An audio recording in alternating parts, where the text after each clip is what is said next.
राष्ट्रवादी युवक काँग्रेसचा गाव पातळीपर्यंतचा कार्यक्रम घेऊन आपण या ठिकाणी या आंबोरे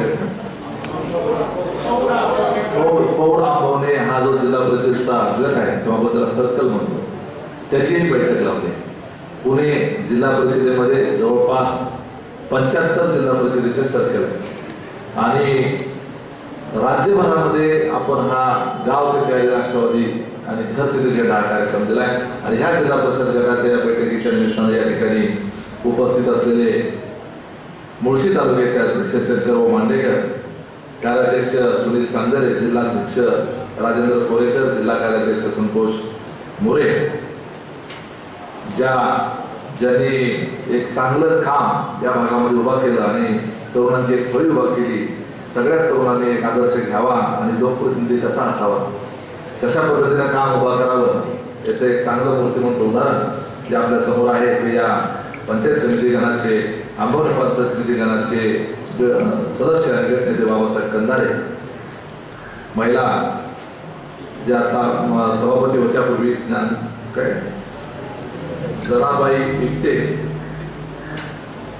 ज्यांनी या मावळ तालुक्याला ज्यांना आपण निरीक्षक म्हणून पाठवलंय आणि या ठिकाणी त्यांचं काम चाललंय ते अजित इंदवले, माझे मित्र आणि प्रदेशचे सहकारी अमित कंदारे, माझे सहकारी विनोद कंदारे, विद्यार्थी राष्ट्रवादीचे या ठिकाणी अतिशय चांगल्या पद्धतीने काम जसं चाललेले मधून दाभाडे आणि निरीक्षक म्हणून या सगळ्या अभियानाच्या माध्यमातून सगळं हे जे आज बैठकीचं नियोजन असेल किंवा गावागावापर्यंत जाऊन बैठकी लावणं असेल याच्या संदर्भात जे नियोजन अतिशय चांगल्या पद्धतीने केलं ते या जिल्हा परिषद या विधानसभा मतदारसंघाचे म्हणजे भोर, वेल्हा आणि मुळशी असा विधानसभा मतदारसंघाचे निरीक्षक दीपक वेलदरे आणि आनंद मोते, श्री तात्या देवकर आणि तालुका अध्यक्ष युवकचे पांडुरंग ओझरकर, तालुका कार्याध्यक्ष अनिल पवार, या जिल्हा परिषद गटाचे निरीक्षक प्रवीण धनवे आणि संतोष साठे, त्याचबरोबर राजेंद्र पिंगळे, गणपतदादा मेगडे, तुळशीदास राऊत, विठ्ठलराव पळवळ, माझे पत्रकार मित्र फार जुने मित्र आहेत माझे, बंडू दाती एकटेच आहेत का पत्रकार? बंडू दाती कुठे गेले? संतोष दळवी आणि माझे सर्व या जिल्हा परिषद सर्कलच्या त्याच्यामध्ये असलेले माझे सर्व सन्माननीय पदाधिकारी आणि युवक कार्य जास्त वेळ घेणार नाही। आताच एका हिंजवडी भागामध्ये त्या ठिकाणची बैठक झाली, त्या ठिकाणी फार काही वक्ते बोलले नव्हते पण या ठिकाणी बऱ्यापैकी वक्ते बोललेले आहेत, बऱ्यापैकी त्यांनी आपापले विचार व्यक्त केलेले आहेत। राष्ट्रवादी युवक काँग्रेसचं संघटन हे खरं तर आपलं चांगलं आहे, पुणे जिल्ह्यामध्ये संघटन आहे। मागचे युवकचे जिल्हाध्यक्ष त्यांनी आपल्या पद्धतीनं पुणे जिल्ह्यामध्ये राष्ट्रवादी युवक काँग्रेसचं काम चांगल्या पद्धतीने करण्याचा प्रयत्न केला, त्यापूर्वी योगेश भाई यांनी केला। आता आपण राजेंद्र कोरेकर यांच्याकडे ही जबाबदारी दिलेली आहे, संतोष मुरे यांना आपण कार्याध्यक्ष केलेला आहे आणि त्यांच्याकडे या विधानसभा 3-4 तालुके आहेत, मावळ असेल, भोर असेल, वेल्हा असेल, मुळशी असेल, याची स्वतंत्र अधिकार देऊन आपण त्यांना या ठिकाणचा संपूर्ण जिल्ह्याचा कार्याध्यक्ष म्हणून जबाबदारी दिलेली आहे आणि ह्या भागाची जबाबदारी त्यांच्याकडे विशेष करून आहे। सगळ्या युवक कार्यकर्त्यांनी आणि सगळ्या ज्येष्ठ नेत्यांनी आता जे काही आपल्याला मार्गदर्शन केलं याच्यामध्ये प्रामुख्याने आपल्याला एक गोष्ट लक्षात घेतली पाहिजे की आपण आज सुप्रियाताई खासदार आहेत, स्वतः पवार साहेब आज पुणे जिल्ह्यामधून आज सगळ्या देशाचं नेतृत्व करत आहेत, देशामध्ये कृषी मंत्री आहेत आणि मग कार्यकर्ता म्हणून आपण ज्यावेळेस काम करतो त्यावेळेस एक युवक कार्यकर्ता हे जडणघडणीचा काम। आता तालुका अध्यक्षांनी सांगितलं की युवक संघटनेचीच खऱ्या अर्थात ताकद। आता बाबा कंदारे साहेबांनी सांगितलं की त्यांच्या मतदारसंघामध्ये या पंचायत समितीच्या एका गणामध्ये काम करत असताना वैयक्तिक लाभाच्या योजना या युवकांच्या माध्यमातून लोकांच्या घराघरात पोहोचवल्या आणि त्या पोहोचवल्याच्या माध्यमातून त्या घराची एक ऋणानुबंध तयार केला।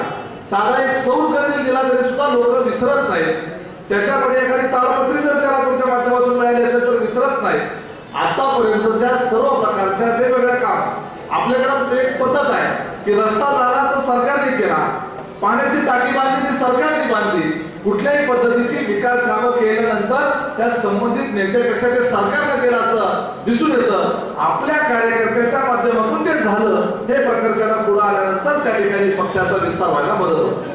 लोकांच्या पर्यंत विकास कामं केलेली तर पोहोचली पाहिजे, त्याच्याबरोबर पक्षाचा विचार देखील पोहोचला पाहिजे. अनेक प्रकारचे वेगवेगळ्या पक्षांच्या माध्यमातून वेगवेगळ्या माध्यमातून आपल्यावर एक प्रकारचा बंबार्डिंग या टीव्ही चॅनलच्या माध्यमातून होत असते आणि अशा वेळेला आपले कार्यकर्ते रूट लेवलला काम करत असतात आणि हे रूट लेवलला काम केलेलं जे आहे ते पक्ष नेतृत्वापर्यंत ते पोहोचलं देखील पाहिजे, हे देखील त्यासाठी महत्वाचं आहे. ज्यामध्ये राष्ट्रवादी आणि घरचे झेंडा या कार्यक्रमाचं एक अभियानाचं नाव आपण दिलं. या अभियानाच्या माध्यमातून आपण काय करतोय, प्रत्येक गावामध्ये आपण एक कमिटी स्थापन करतोय. युवक राष्ट्रवादीची आपण एक त्या ठिकाणी 18 जणांची 21 जणांची कार्यकारिणी तयार करतोय.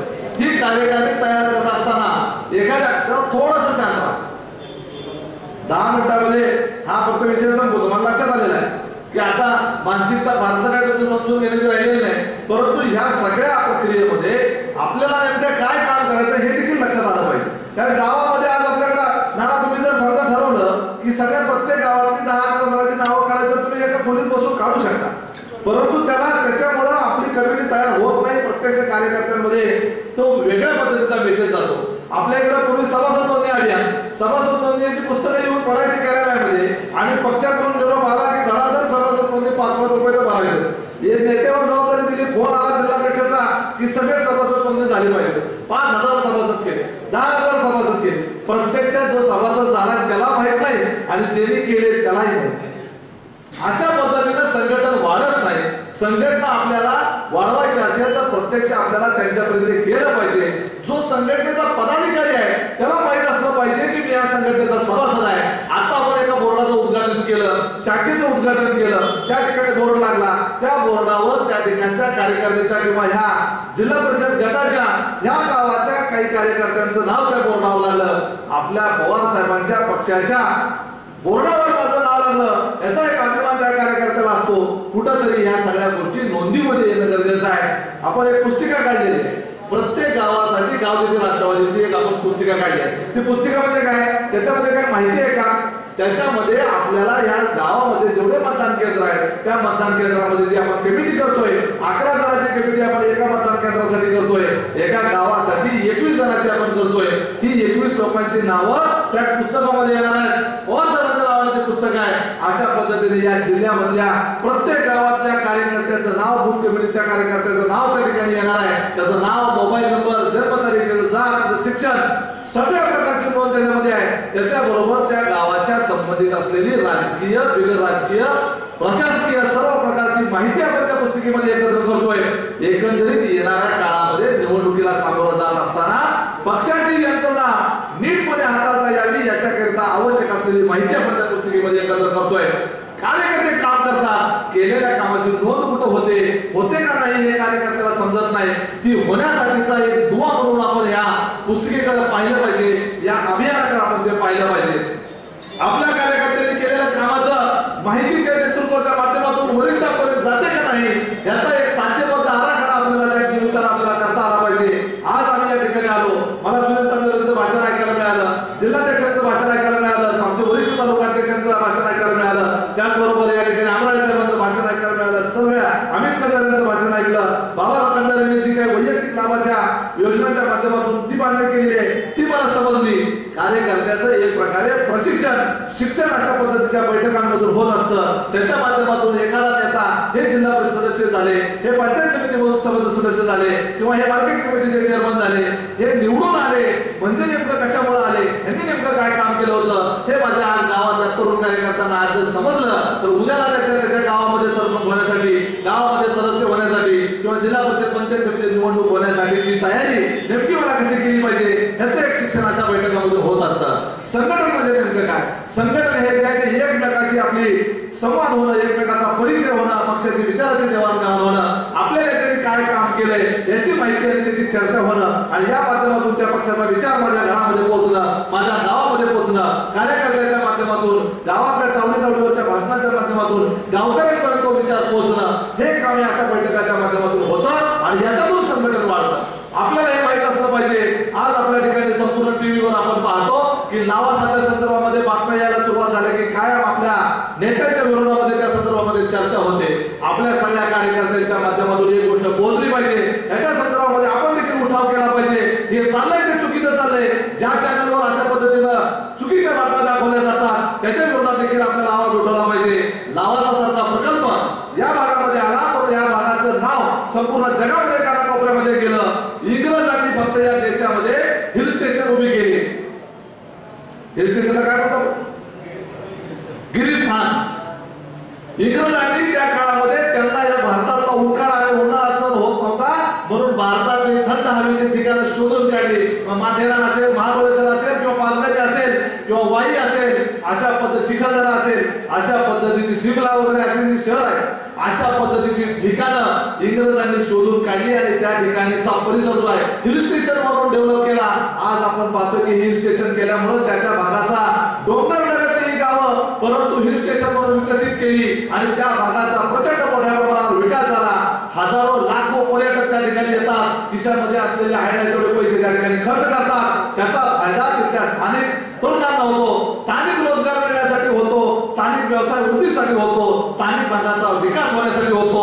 अशा पद्धतीची दूरदृष्टी या देशाचं स्वातंत्र्य मिळाल्यानंतर पहिल्या पंतप्रधानापासून ते आताच्या पंतप्रधानापर्यंत कुणालाही ते सुचलं नाही. त्या या राज्याच्या ह्या जाणत्या राजाला सुचलं. हेलिकॉप्टर मध्ये जात असताना हा परिसर पाहिला. या परिसराचं नाव जगाच्या कानाकोपऱ्यात जाण्यासाठी लावासा सारख्या प्रकल्पाचा विचार केला. दूरदृष्टीकोनातून हा प्रकल्प या ठिकाणी उभा केला. म्हणून आज या भागाचं नाव आणि या भागाची सुबत्ता या ठिकाणी वाढली. इथल्या स्थानिकांना रोजगार मिळाला.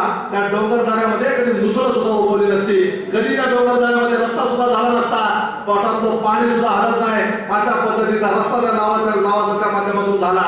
जगामध्ये जिथं जिथं आपल्या भारत देशामध्ये ज्या ठिकाणी कोकण वगैरे आपण पाहतो, जिथं कुठला एखादा मोठा प्रकल्प आला की त्या ठिकाणी स्थानिकांचा विरोध सुरू होतो. सगळीकडे आपण पाहतो, वीज प्रकल्प असू द्या किंवा कोळशाचा प्रकल्प असू द्या किंवा रिलायन्सचा एखादा शेतचा प्रकल्प असू द्या, प्रकल्प आला की स्थानिक लोक त्याच्या विरोधामध्ये बंड करतात, तो प्रकल्प पळवून लावण्यासाठी प्रयत्न करतात. एकमेव लावासा असं ठिकाण आहे की स्थानिक लोक म्हणतात की ह्या प्रकल्पामुळे आमचे प्रपंच सुधारले, स्थानिक लोक म्हणतात की या प्रकल्पामुळे आमचं कल्याण झालं, स्थानिक लोक प्रकल्प राहावा म्हणून आंदोलन करतात. अशा पद्धतीचा सर्वांना सामावून घेतलेला हा लावासा प्रकल्प, याच्याबद्दल मात्र चुकीची भाषा, चुकीची चर्चा राज्य पातळीवर देश पातळीवर होते. त्यावेळेस त्या लोकांनी देखील गप्प बसलं नाही पाहिजे. इथला युवक कार्यकर्त्यांनी देखील गप्प नाही बसले पाहिजे. त्याचंही मन खवळून उठलं पाहिजे की या प्रकल्पामुळे आज आमचं नाव झालं, या प्रकल्पामुळे ती सुबत्ता वाढली, या प्रकल्पामुळे या डोंगराळ भागाचं कल्याण झालं.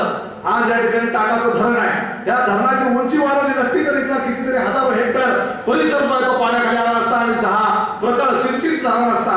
इथली शेती जी काही शेती असेल याच्या संदर्भामध्ये या टाटा प्रकल्पाची या धरणाची उंची वाढवण्याचं काम पवार साहेबांनी केलं. सुप्रियाताईच्या माध्यमातून आता सांगितलं 64 वर्ष झालं त्या गावामध्ये 13 गावांमध्ये लाईट आलेली नव्हती. या डोंगर दऱ्यामध्ये 1 घरातील 2 घरातील 10 घरातील, परंतु त्या कुटुंबाच्या घरामधल्या तिथल्या पोराबाळांना अभ्यास करण्यासाठी घरामध्ये कुठेतरी चिमणीवर आणि कंदिलावर अभ्यास करण्याऐवजी सगळं जग आज लाईट मध्ये आहे.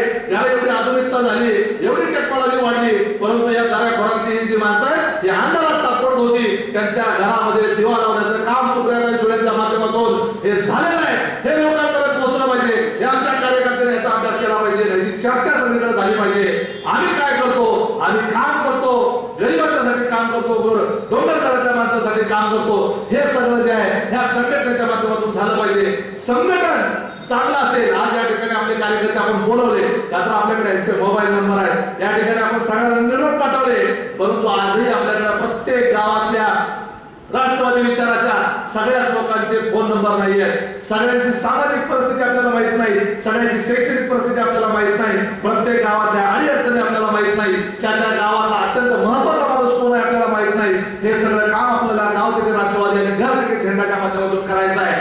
प्रत्येक गावामध्ये राष्ट्रवादीचा विचार करणारा जो कार्यकर्ता आहे त्याच्या घरावर राष्ट्रवादीचा ज्यावेळेस झेंडा असेल त्या झेंड्याकडे पाहिल्यानंतर त्याचा स्वतःचा अभिमान, त्याची स्वतःची कलर टाईट होईल आणि ज्यावेळेस गावामध्ये असे 50-100 आणि घराघरावर झेंडे दिसतील त्यावेळेस विरोधक त्या गावामध्ये येताना 10 वेळा विचार करेल आणि हिंदी राष्ट्रवादीचे कार्यकर्ते अतिशय कट्टर आहेत, नुसते राष्ट्रवादीचे आहेत, घरावर झेंडा लावलेला आहे आणि यांनी अशा पद्धतीनं कपाळावर ज्यावेळेस राष्ट्रवादी लिहून हा फिरणारा कार्यकर्ता या गावात जाऊन उपयोग नाही.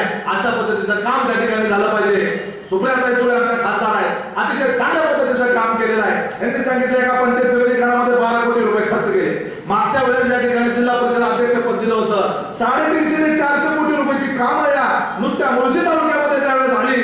अशा पद्धतीचं डेव्हलपमेंट विकासाचं काम या ठिकाणी झाले. रस्ते झाल्या, लाईट झाल्या. यांनी सांगितलं सार्वजनिक कामाच्या बरोबर वैयक्तिक लाभाची कामं सुद्धा झाली पाहिजे. युवक कार्यकर्त्याची ही जी जडणघड आहे, जडण नुसती कामं सौर कंदील दिला एवढ्या पुरतं राहत नाही. ते देण्याच्या निमित्तानं त्याच्या घराची परिचय होतो. तो देण्याच्या निमित्तानं त्या घराची परिस्थिती समजते, त्या घरातल्या अडचणी समजतात. त्या घरातल्या एखाद्या 300 रुपयाच्या कंदिलाची सुद्धा याला गरज होती हे आपल्याला कळतं. एखाद्या शेतकऱ्याला ऑइल इंजिनाची गरज होती हे त्या निमित्तानं कळतं. त्याच्या घरातल्या कुटुंबियांचा परिचय होतो.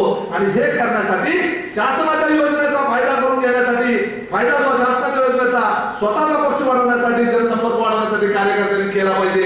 आणि हे कार्यकर्त्याला जर कार्यक्रम द्यायचे असतील तर पक्षाचं, संघटनाचा, एकमेकाचा आपलं कनेक्शन असलं पाहिजे. आणि हे जे आपलं जे एकमेकाचं कनेक्शन आहे हे जे यापूर्वी कधी झालं नाही. आम्ही पवार साहेबाला मानणारे, आम्ही सुप्रियाताईला मानणारे, आम्ही अजितदादाला मानणारे, परंतु संपर्कात किती एकमेकाच्या त्याच्यासाठी काय करतो हे आजपर्यंत घडत नव्हतं. ते घडवण्याचा प्रयत्न राष्ट्रवादी युवक काँग्रेस करत आहे.